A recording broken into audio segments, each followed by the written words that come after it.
मेरे प्यारे भाइयों और बहनों, आप सबको मेरा हार्दिक प्रणाम। गुरुदेव साधु वासवानी जी अपनी एक प्रार्थना में कहते हैं, पाप से दूर है आत्मा, दुख और काल से दूर है आत्मा। आत्मा को अन्न और जल नहीं चाहिए। इस आत्मा की तुम खोज करो जो तुम्हारे अंदर है, सब प्राणियों में और सारे विश्व में है। उसकी खोज करो। तुम यहाँ इस संसार में इस एक काम के लिए आए हो। This world is a research laboratory. यहाँ आकर तुम संसार की भूल भुलैया में खो गए हो। तुम यहाँ तृष्णाओं और वासनाओं के चक्कर में फंसे हुए हो, भटक रहे हो। यहाँ तुम इंद्रियों के गुलाम बन गए हो, ऐशो आराम में लिप्त हो। गुरुदेव साधु वासवानी जी जब विदेश गए तो एक दिन वे लंदन में एक युवक देखा जो उनके मित्र का बेटा था। उनके मित्र ने अपने बेटे को पढ़ने के लिए विदेश भेजा था। हजारों रुपए खर्च किए। क्या हुआ? वैसे तो लड़का पढ़ने में तेज था, पर एक मेम को देखकर सब कुछ भूल गया कि उसके पिता ने उसे वहाँ क्यों भेजा था। मेम के मोह में फंसकर सब कुछ भूल गया। मेरे प्रियजनों, हमारी हालत भी ऐसी ही है। इस संसार में आए हैं खोज करने। This world is essentially a research laboratory. पर यहाँ आकर किसी रूप में, किसी बात में, किसी तृष्णा या वासना में, धन संपत्ति में, मान सम्मान बड़ाई के विचारों में हम यह बात भूल गए हैं कि हम यहाँ खोज करने आए हैं। हमें क्या खोजना है? सच को खोजना है, सत्य को खोजना है। The Atman is the one reality of life. All else is a shadow. इस सच को खोजो, बाकी सब है परछाइयाँ। एक दिन गुरुदेव सेंट मीरा स्कूल के कंपाउंड में टहल रहे थे। कोने में एक पेड़ था। उस पेड़ की छाया को देखकर उन्होंने कहा, जैसे इस पेड़ की छाया अब एक दिशा में पड़ रही है, यही छाया थोड़ी देर के बाद दूसरी दिशा में पड़ेगी और रात रात को छाया बिल्कुल गुम हो जाएगी। उसी प्रकार है संसार की धन संपत्ति, मान सम्मान, बड़ाई, ऐशो आराम, जिसके पीछे लोग भाग रहे हैं, भटक रहे हैं और इस भटकने में भूल गए हैं कि यहाँ वे क्यों आए हैं। रहना नहीं, देश बिराना है। ये संसार कागज की पुड़िया, बूंद पड़े गल जाना है। रहना नहीं, देश बिराना है। रहना नहीं, देश बिराना है। रहना नहीं, देश बिराना है। रहना नहीं, देश बिराना है।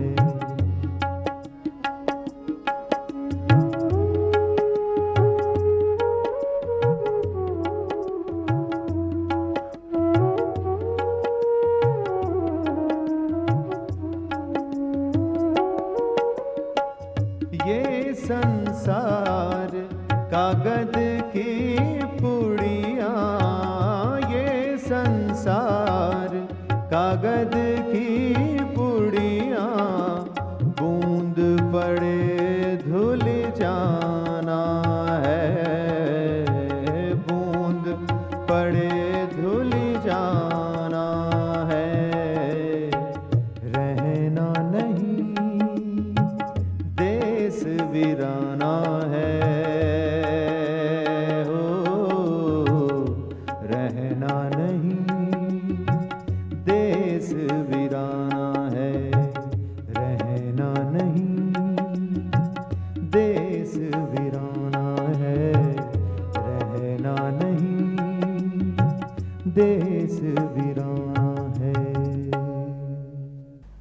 मेरे प्रियजनों, यहाँ तो हम आए हैं खोज करने।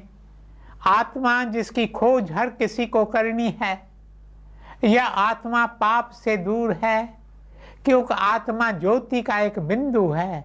It is a point of light that is inextinguishable. मैं चाहे कितना ही पाप में लिप्त रहूं, चाहे मैं कितना ही विस्मृति में रहूं, चाहे मैं ऐशो आराम का जीवन व्यतीत करूं, फिर भी यह ज्योति जलती रहती है। इस ज्योति को कोई भी पाप छू नहीं सकता। इसलिए संत सत्पुरुष पाप, दोष और गुनाह नहीं देखते। पापियों को, चोरों को, दुष्टों को वे अपना प्यार देते हैं, क्योंकि संत एक एक में वह जिंदा ज्योति देखते हैं। दिस पॉइंट ऑफ लाइट जो हर किसी के भीतर जलती रहती है, और संतों को पक्का विश्वास है कि एक न एक दिन यह ज्योति फैलेगी। दिस पॉइंट ऑफ लाइट जो इस वक्त एक पॉइंट है, यह फैलेगी।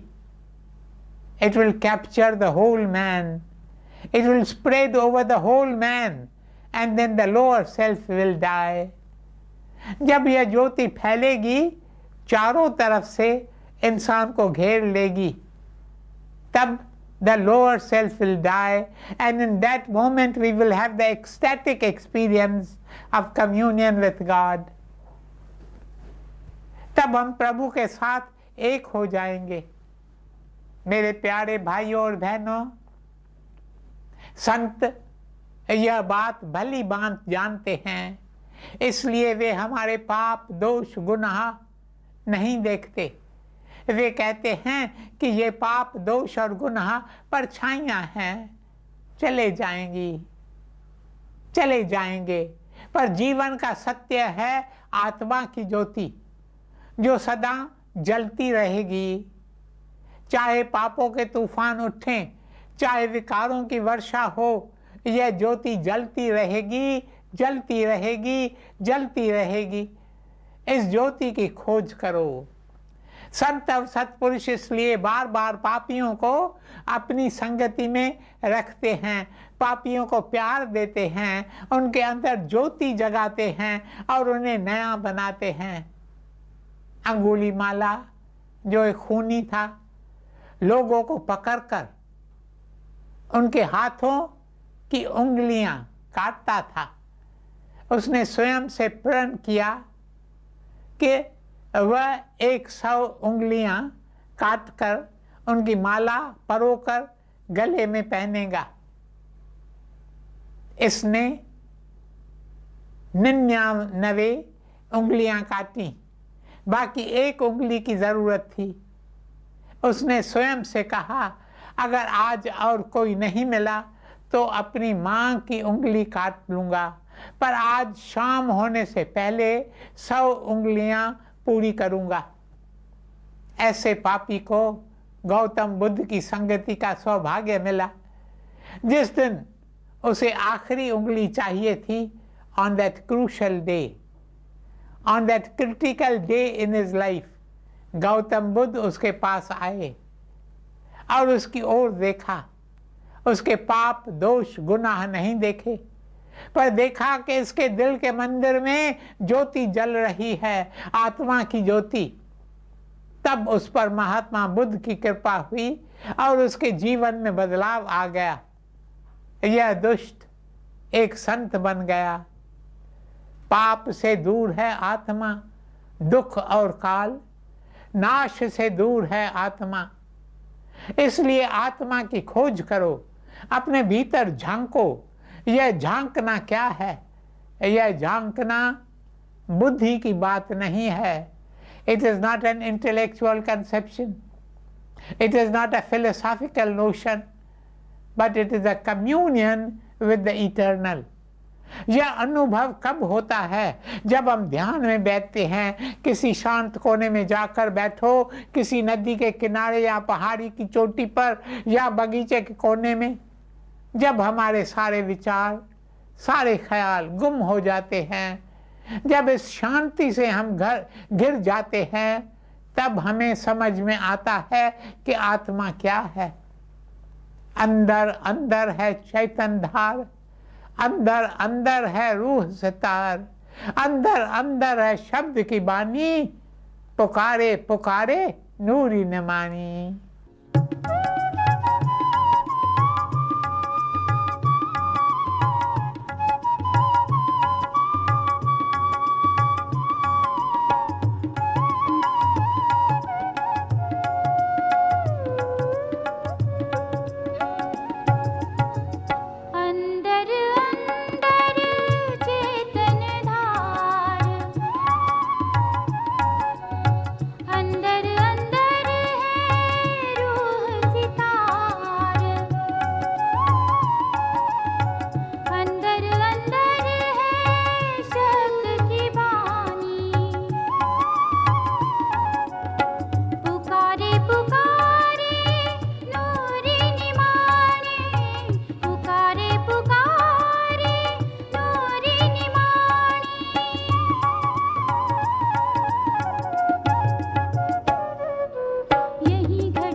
मेरे प्यारे भाइयों और बहनों, अगर आप आत्मा को खोजना चाहते हैं तो किसी एकांत कोने में बैठकर स्वयं से पूछो कि मैं कौन हूँ, मैं कौन हूँ।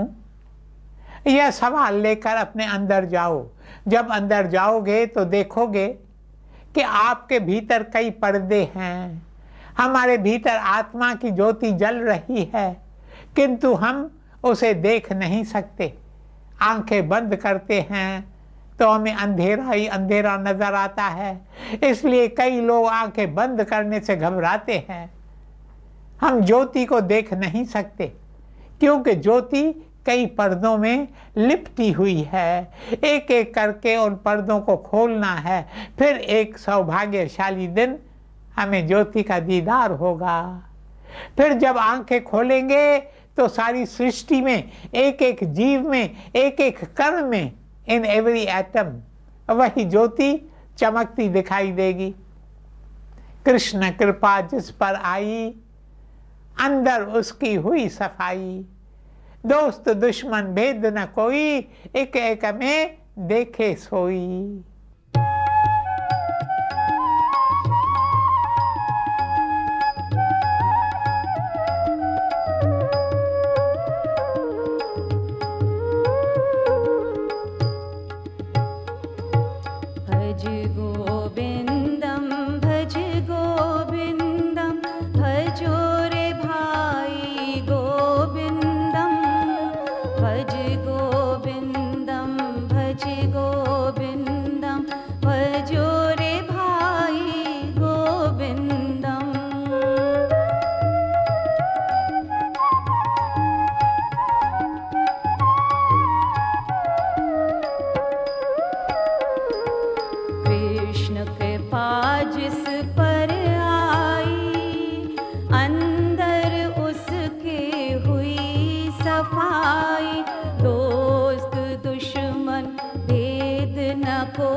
जग अंजलि अखियाँ खोल, सब है पानी गोविंद बोल।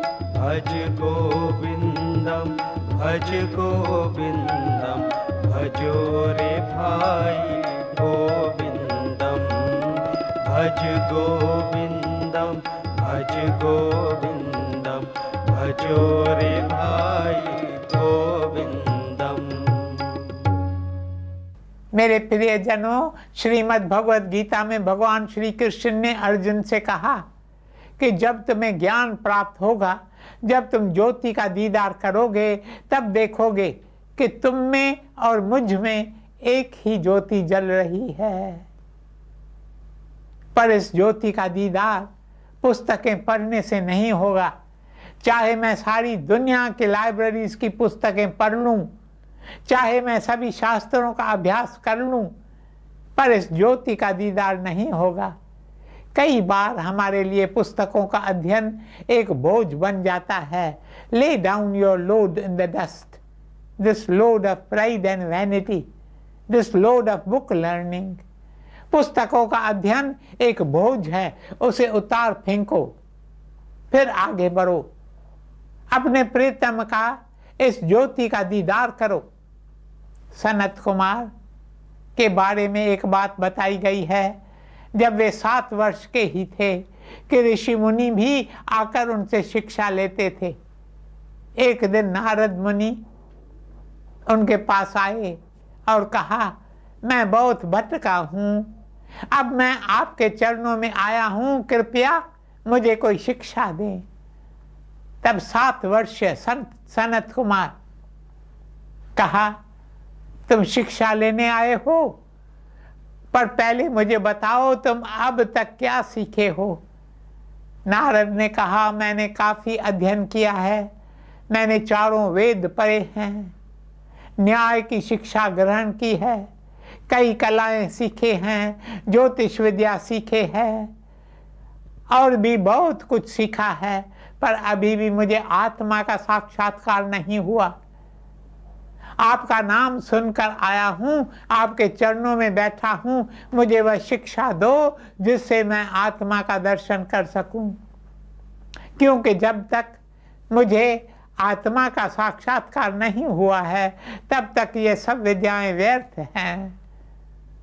सनत कुमार ने कहा, तुम कैसे समझते हो कि तुमने आत्म विद्या प्राप्त नहीं की है।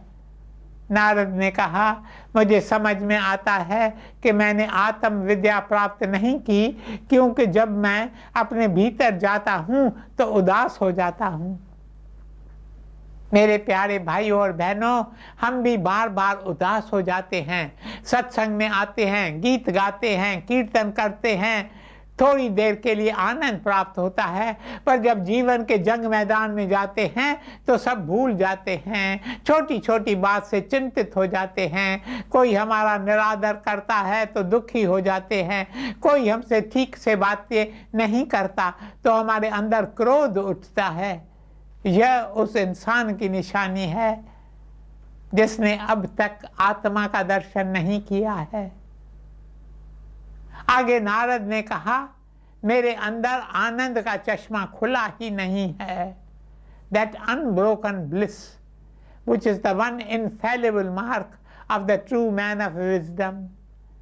सनत कुमार कहते हैं, जिसे सच्चा ज्ञान प्राप्त होता है, ऐसा इंसान कभी शोक नहीं करता, वह कभी मोह में नहीं फंसता, क्योंकि वह सत्य चित्त आनंद में निवास करता है। 24 घंटे 8 पहर वह सत्य चित्त आनंद में निवास करता है। मेरे प्यारे भाइयों और बहनों, हम यहाँ आए हैं आत्मा की खोज करने। उसके लिए ज़रूरी है रोज़ एकांत में बैठकर मौन साधना करें। स्वयं से एक सवाल पूछें, मैं कौन हूँ, मैं कहाँ से आया हूँ। यह दुनिया तो मेरा देश नहीं है, यह पृथ्वी मेरा घर नहीं है। यहाँ मैं थोड़े समय के लिए आया हूँ, कुछ समय और रहूँगा, फिर चला जाऊँगा। मेरा सच्चा देश कौन सा है, निज धाम कौन सा है, वह छोड़कर मैं यहाँ किस लिए आया हूँ, किस कर्तव्य के लिए आया हूँ और कहाँ जा रहा हूँ। कहा जाता है देवलोक में देवता भी इस जन्म को पाने के लिए व्याकुल हैं। हमें मनुष्य जन्म मुफ्त में मिला है, कुछ पैसे खर्च नहीं किए, पर हम किन बातों में यह जन्म गंवा रहे हैं। गुरु अर्जन देव जी अपने वाणी में फरमाते हैं, रतन त्याग कौड़ी संग रचय। हम कौड़ियां जमा कर रहे हैं, रतन फेंक रहे हैं। हमें स्वयं की तलाश में निकलना है। यह तलाश हमारे जीवन का कर्तव्य है। मेरे प्यारे भाइयों और बहनों, 15 कपल्स पिकनिक पर गए। रास्ते में उन्हें एक मित्र मिला जिसने अभी शादी नहीं की थी। उससे कहा, अगर तुम्हें कोई लड़की मिले, अगर तुम्हें कोई लड़की मिली तो तुम भी सारे हमारे साथ चल सकते हो। वहां से एक वैश्या गुजरी। वैश्या से पूछा, क्या हमारे साथ चलोगी? वैश्या तैयार हो गई। वे वैश्या को साथ लेकर गए। वैश्या बड़ी चतुर थी। उन्हें गाना बजाना सुनाया, नाच दिखाया, शराब पिलाकर उन्हें बेसुध कर दिया। फिर महिलाओं के गहने और सब चीजें लेकर भाग गई। जब शराब का नशा टूटा तो उन्होंने देखा सब चीजें गायब थीं। वे वैश्या की तलाश में निकले। कहने लगे, हमें तो वैश्या रास्ते में मिली थी, उसकी एड्रेस हमें पता नहीं, हम उसका नाम भी नहीं जानते। वे थोड़ा ही आगे गए तो एक पेड़ के नीचे गौतम बुद्ध ध्यान में बैठे थे।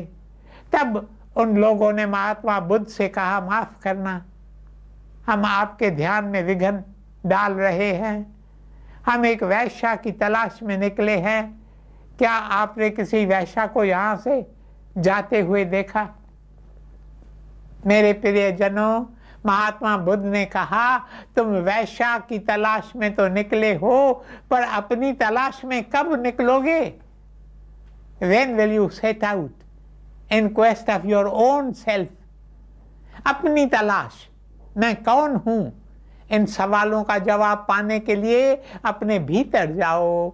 भीतर जाने के लिए ज़रूरी है अपने अंदर प्यास जगाएं, मोहब्बत जगाएं, प्यार जगाएं, अपनी आंखों से आंसू बहाएं, प्यास में पुकारें, तो एक दिन हमारे लिए भी द्वार खुलेगा और एक दिन हमें भी आत्मा का साक्षात्कार होगा। हमारा जीवन भी सफल होगा, सफल होगा, सफल होगा। ओम शांति शांति शांति।